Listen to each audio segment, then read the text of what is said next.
नमस्कार, नई परख के राष्ट्रीय मुद्दा कार्यक्रम में आपका स्वागत है। आज के इस कार्यक्रम में हम अपने देश की राजनीति में विशेष रूप से 2 राजनीतिक दलों के आला कमान की प्रकृति और उसकी संभावनाओं के बारे में चर्चा करेंगे। अभय सर नमस्कार। नमस्कार। आज मल्लिकार्जुन खड़गे जो कांग्रेस के अध्यक्ष हैं, वो जांजगीर चांपा जो कि छत्तीसगढ़ में स्थित एक स्थान है वहाँ थे। तो उनकी जो सक्रियता है वो ऐसा लगता है कि काफ़ी उनकी उम्र के हिसाब से काफ़ी ज़्यादा है और वो सक्रिय रूप से अपनी पार्टी को आगे बढ़ाने में लगे हुए हैं। तो कांग्रेस के अध्यक्ष के रूप में आप उनकी भूमिका को कैसे देखते हैं? देखिए, जब मल्लिकार्जुन खड़गे शशि थरूर के मुकाबले कांग्रेस अध्यक्ष का चुनाव लड़ रहे थे, तो उस वक्त मुझे ये स्वीकार करने में कोई गुरेज नहीं है, तो मैं ये मानता था कि कांग्रेस का अध्यक्ष शशि थरूर को होना चाहिए। मुझे लगता था कि वो युवा हैं और जिस किस्म के मतदाता मंडल को कांग्रेस को संबोधित करना है और राहुल गांधी जिस तरह की कांग्रेस बनाना चाहते हैं, वो कांग्रेस शशि थरूर ज्यादा अच्छी बना पाएंगे।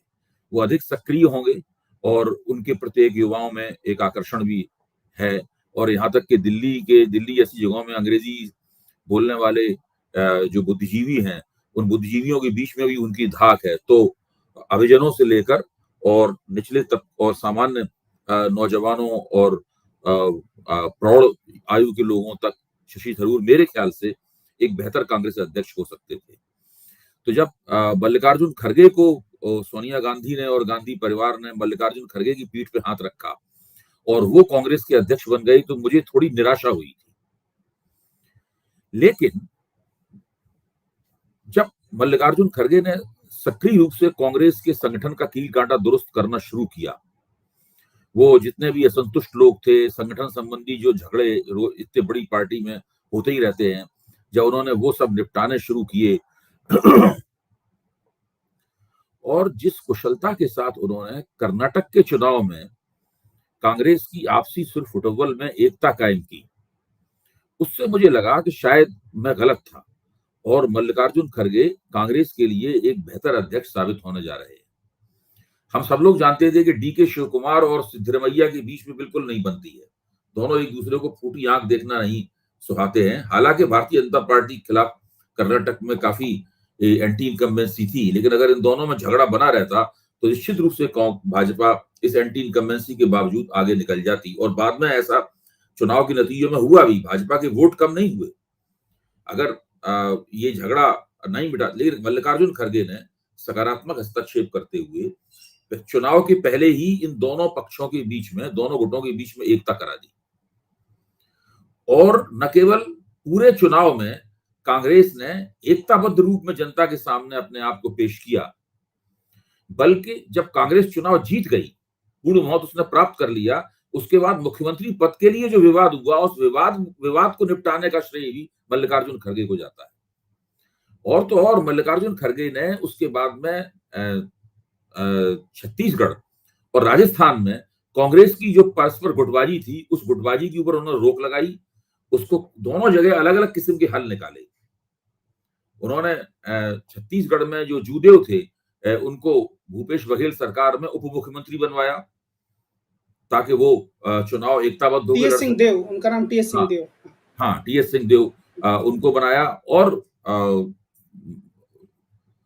राजस्थान में भले ही वो छत्तीसगढ़ जैसी एकता न करवा पाए हों, लेकिन कम से कम उन्होंने ये सुनिश्चित किया कि दोनों पक्ष अपनी अपनी म्याने तलवार में डाल लें, अपनी अपनी तलवार म्यानों में डाल लें।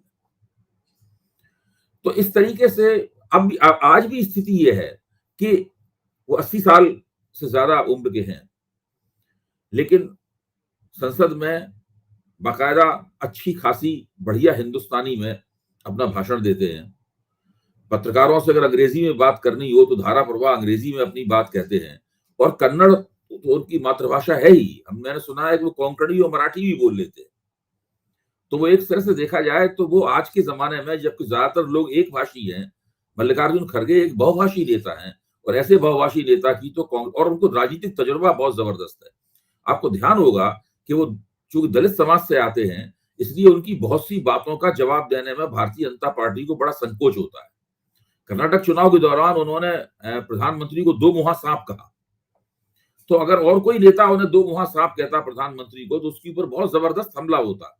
लेकिन मल्लिकार्जुन खड़गे के ऊपर भाजपा वाले कोई ज्यादा हमला नहीं कर पाए।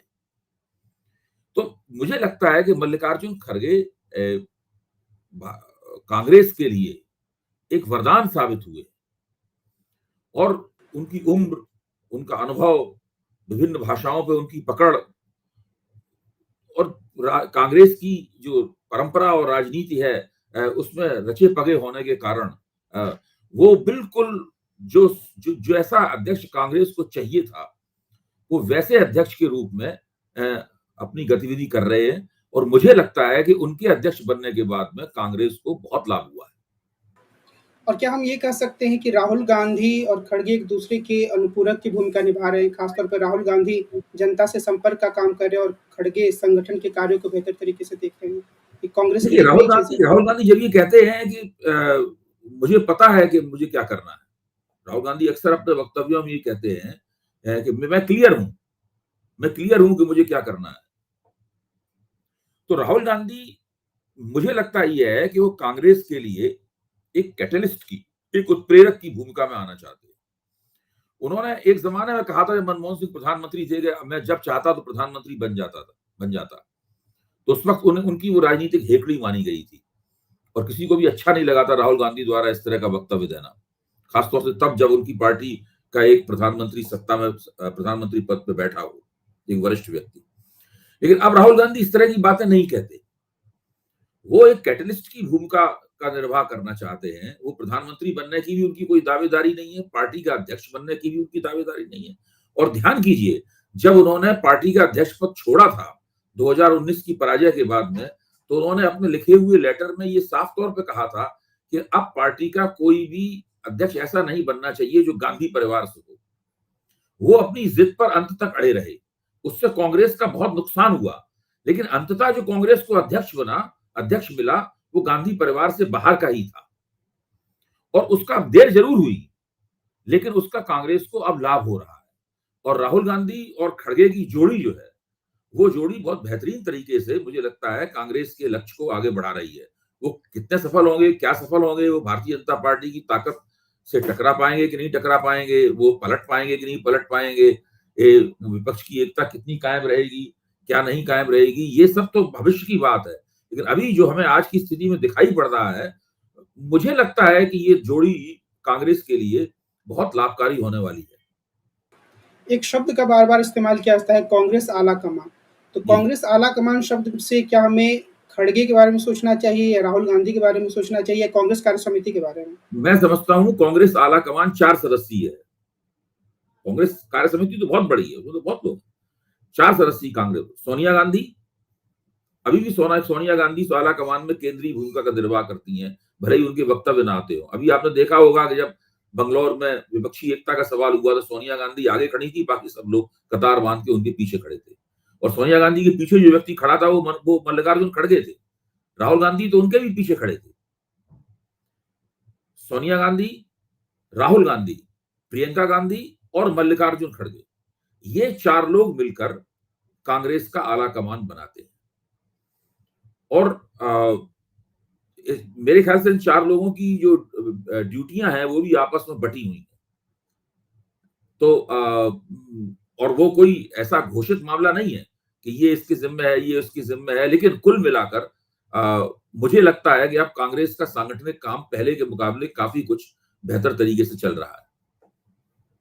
अगर हम कांग्रेस के आला कमान की तुलना भाजपा के आला कमान से करें, तो क्या हम ये कह सकते हैं कि वो 3 लोगों से मिलकर बनता है या उसमें सिर्फ 2 लोग हैं और नड्डा की भूमिका काफ़ी सीमित है? आप नड्डा की भूमिका को कैसे देखते हैं भाजपा अध्यक्ष के रूप में? देखिए नड्डा, जब जगत प्रकाश नड्डा को भाजपा का अध्यक्ष बनाया गया था, तो मुझे नहीं पता था कि जगत प्रकाश नड्डा अमित शाह का जो एक प्रभावी व्यक्तित्व है भाजपा के अंदर, और नरेंद्र मोदी का व्यक्तित्व तो बहुत प्रभावी है ही, वो तो नंबर 1 पे है ही।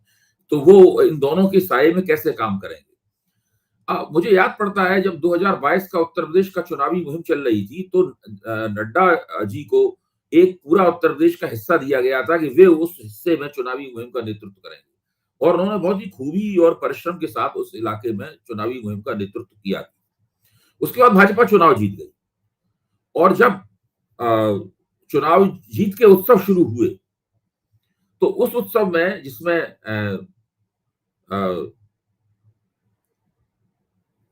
आदित्यनाथ जी को फिर से मुख्यमंत्री घोषित किया गया, और जब वो उत्सव हुआ जिसमें प्रधानमंत्री भी मौजूद थे और सभी लोग मौजूद थे इसके अंदर, अमित शाह भी मौजूद थे, तो उस पूरे उत्सव को मैंने एक टीवी चैनल पर बैठकर ध्यान से देखा और उस पर टीका टिप्पणियां की। वो करीब 2 घंटे से 2.5 घंटे तक चलने वाला कार्यक्रम था और उस पूरे कार्यक्रम में किसी ने फूटे मुंह से जगत प्रकाश नड्डा को एक बधाई भी नहीं दी।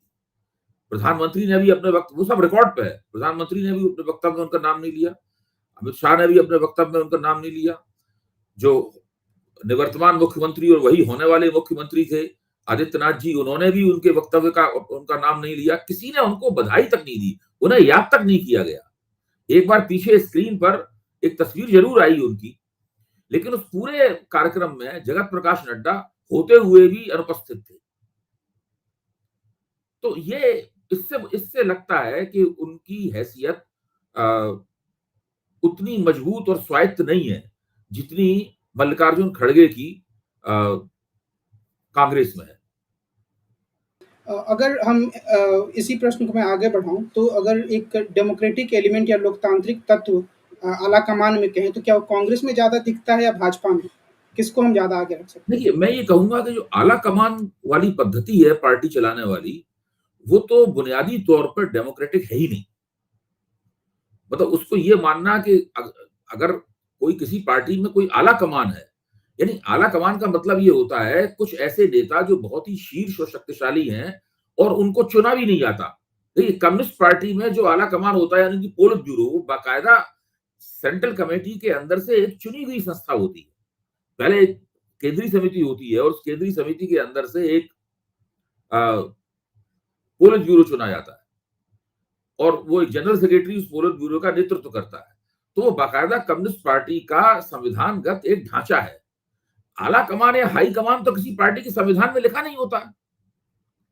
ये तो अपने आप में ही एक अलोकतांत्रिक तरीका है, पार्टी में अधिकारों के केंद्रीकरण का एक तरीका है। इससे क्या होता है कि इससे निर्णय लेने में तो सुविधा होती है, लेकिन आप इसको पार्टी के आंतरिक लोकतंत्र का नमूना नहीं मान सकते। हम केवल विभिन्न आला कमानों में इस आधार पर तुलना कर सकते हैं कि कौन सा आला कमान ज्यादा शक्तिशाली और प्रभावी है, कौन सा आला कमान अधिक लोकतांत्रिक है। इस आधार पे हम उसकी वो नहीं कर सकते। अब जैसे मान लो राहुल गांधी है, राहुल गांधी के पास कांग्रेस में कौन सा पद है चुना हुआ, या मान लीजिए सोनिया गांधी है, तो सोनिया गांधी के पास कांग्रेस में कौन सा पद है। लोगों को पद हो सकता है उनको हो, लेकिन लोगों को पता भी नहीं है कि उनके पास कौन सा पद है। उन लोगों को नेता बने रहने के लिए और अपनी छाप पार्टी के ऊपर छोड़ने के लिए किसी पद की आवश्यकता नहीं है। यह पूरी स्थिति बताती है कि मुख्य तौर पर जो आला कमान संस्कृति है, हाई कमान कल्चर जो है, हाई कमान कल्चर पार्टी का जो एक संविधान सम्मत आंतरिक लोकतंत्र होता है, ये दरअसल उसके खिलाफ जाता है। हाँ, अगर दोनों भाजपा और कांग्रेस के आला कमानों की आप आपस में तुलना करें तो कुछ बातें निकल के आ सकती हैं।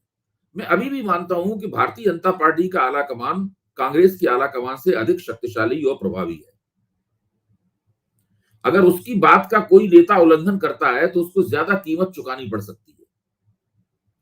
कांग्रेस में आला कमान अभी उतना शक्तिशाली और प्रभावी नहीं है जितना भाजपा का है।